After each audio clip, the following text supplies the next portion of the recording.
पवन मंद सुगंध शीतल, हेम मंदिर सुशोभितम, निकट गंगा बहत निर्मल, श्री बद्रीनाथ विशंभरम।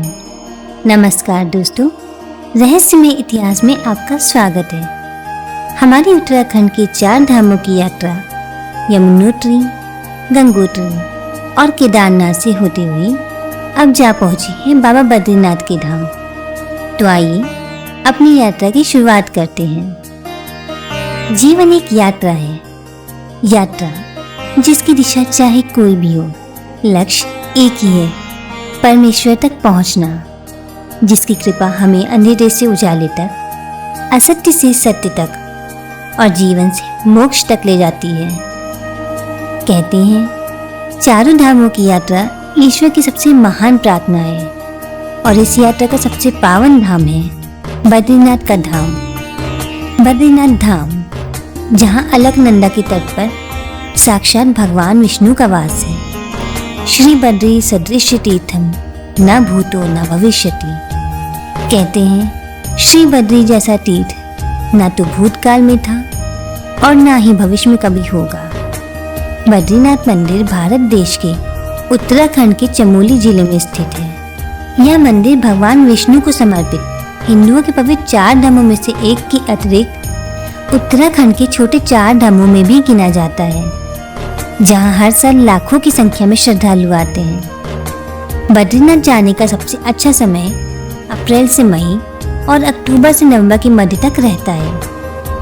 हरिद्वार से बद्रीनाथ तक की दूरी 316 किलोमीटर है। बद्रीनाथ धाम तक पहुंचने के लिए आपको हरिद्वार रेलवे स्टेशन के बाहर से जोशीमठ के लिए डायरेक्ट बस मिल जाएगी।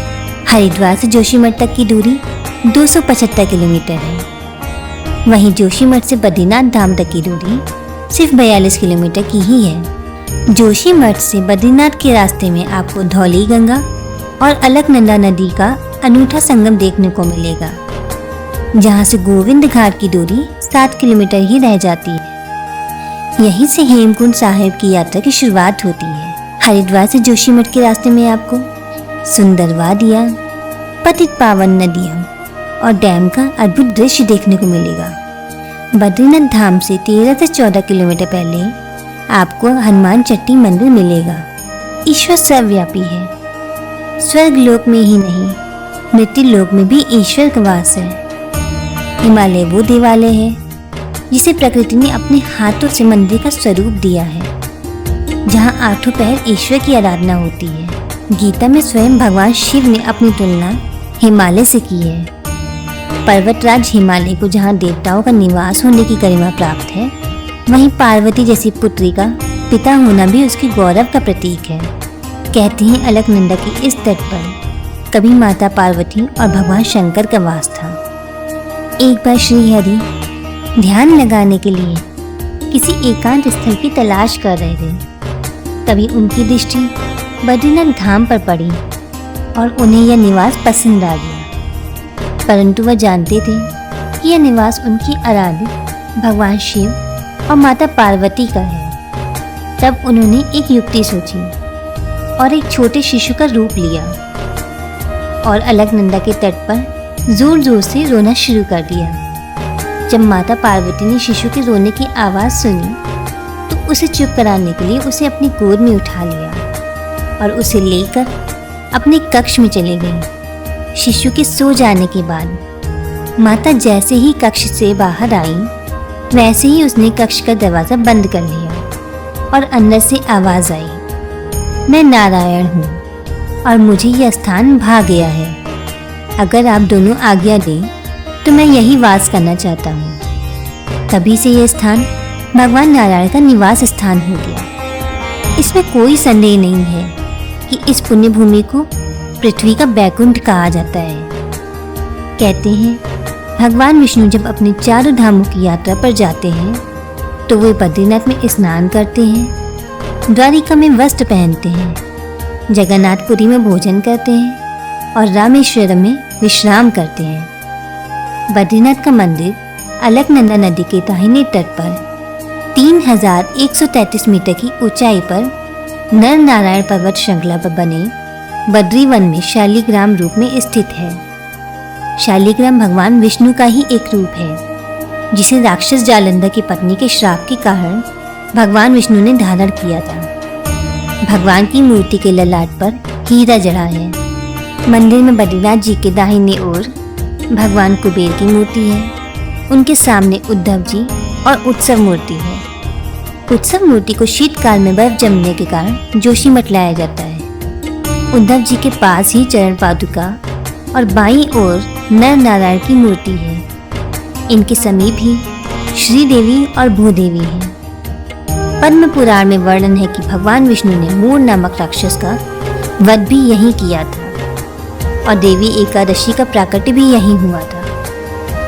बद्रीनाथ का शाब्दिक अर्थ है बद्री यानी बेर का वृक्ष, अर्थात माता लक्ष्मी। नाथ यानी नारायण, अर्थात जो माता लक्ष्मी के नाथ हैं वही बद्रीनाथ है। मंदिर के नाम को लेकर एक कथा यह है कि जब भगवान नारायण यहाँ तपस्या कर रहे थे तो माता लक्ष्मी जी उनकी सेवा के लिए उनके समीप बेर का वृक्ष बनकर उनके ऊपर आच्छादित हो गई, जिससे भगवान की तपस्या में कोई विघ्न न आए। जब भगवान विष्णु की तपस्या पूरी हुई तब उन्होंने माता लक्ष्मी को बर्फ से ढका हुआ पाया। तब उन्होंने कहा, आपने मेरे बराबर ही तप किया है, इसलिए आज से इस धाम में पहले आपका नाम आएगा, फिर मेरा नाम। तभी से ये धाम बन गया बद्रीनाथ धाम। कहते हैं एक कल्प तक भगवान ने यहाँ तपस्या की और सदा के लिए विराजमान हो गए।